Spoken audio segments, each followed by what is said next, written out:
क्यों विराजमान हुए थे हनुमान जी अर्जुन के छत्र पर। महाभारत के युद्ध में अर्जुन के रथ पर हनुमान जी ध्वज लेकर बैठे थे, यह तो आपको पता ही होगा। लेकिन क्या आप जानते हैं कि राम जी के लिए कमान संभालने वाले हनुमान जी महाभारत के युद्ध में अर्जुन के रथ पर कैसे विराजमान हुए? जानते हैं इसके पीछे की कथा के बारे में।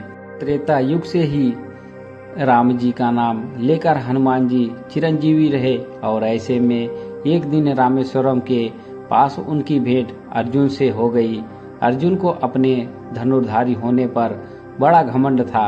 हनुमान से मिलने के बाद उन्होंने कहा कि प्रभु, आपने त्रेता युग में अपनी सेना के साथ मिलकर ये पत्थर का तो जो सेतु बनाया, अगर मैं होता तो अकेले ही अपने बाणों से ही ऐसा सेतु बनाता कि बिना टूटे उस सेतु से सभी बहुत आराम से उसे पार कर लेते। ऐसे में श्री राम ने क्यों नहीं ऐसा सेतु स्वयं बना लिया? हनुमान जी ने अर्जुन की पूरी बात सुनी और विनम्रता पूर्वक कहा कि जिस स्थान पर आप सभी खड़े हैं, यहाँ बाणों से सेतु बनाना असंभव है। ऐसा सेतु मेरी सेना का वजन, क्या मेरा ही वजन नहीं संभाल पाती? इस पर अर्जुन ने हनुमान जी को चुनौती दी कि अगर उन्होंने बाणों से ऐसा सेतु बना दिया जिसमें हनुमान जी 3 कदम चल पाए तो फिर हनुमान जी को अग्नि में प्रवेश करना होगा, और अगर हनुमान जी के चलने से पुल टूट गया तो फिर अर्जुन अग्नि में प्रवेश कर जाएंगे। हनुमान जी ने अर्जुन की चुनौती स्वीकार कर ली। इसके बाद अर्जुन ने उनके सामने ही एक सरोवर में बाणों का सेतु बनाकर तैयार कर दिया। हनुमान जी प्रभु राम का नाम लेकर उस सेतु पर चल पड़े, लेकिन हनुमान जी का पहला कदम पड़ते ही वे सेतु डगमगाने लगा। दूसरे कदम में उस सेतु के टूटने की आवाज आने लगी और तीसरे कदम पर तो उस सरोवर का पानी रक्त जैसा लाल हो गया। लेकिन अर्जुन के कहे अनुसार हनुमान जी सेतु पर 3 कदम चल चुके थे और अब उनके अग्नि में प्रवेश करने का समय आ गया था। जैसे ही वे अग्नि में प्रवेश करने ही वाले थे, वैसे ही वहां पर श्री कृष्ण अवतरित हुए। उन्होंने हनुमान जी को रोका और उन्हें समझाया कि दरअसल ये सेतु तो पहले 1 कदम में ही टूट जाता, लेकिन मैं कछुए का रूप लेकर इस सेतु के नीचे लेटा हुआ था।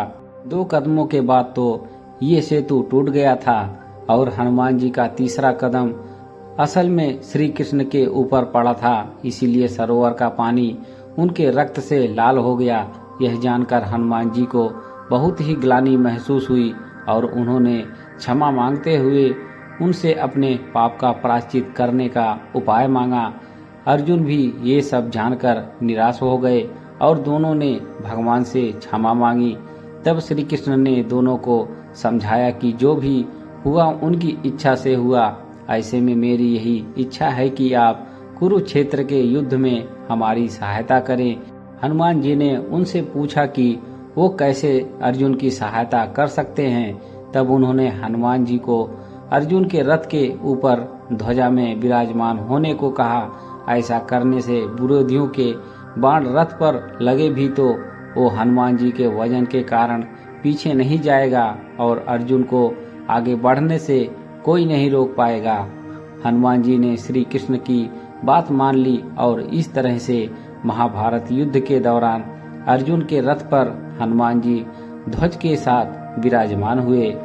कथा पसंद आई हो तो एक लाइक अवश्य करें और चैनल को सब्सक्राइब करना ना भूलें ताकि आपको ऐसी ही धार्मिक और पौराणिक कथाएं सबसे पहले सुनने को मिलती रहें। हमारे चैनल पर बने रहने के लिए आप सभी का धन्यवाद।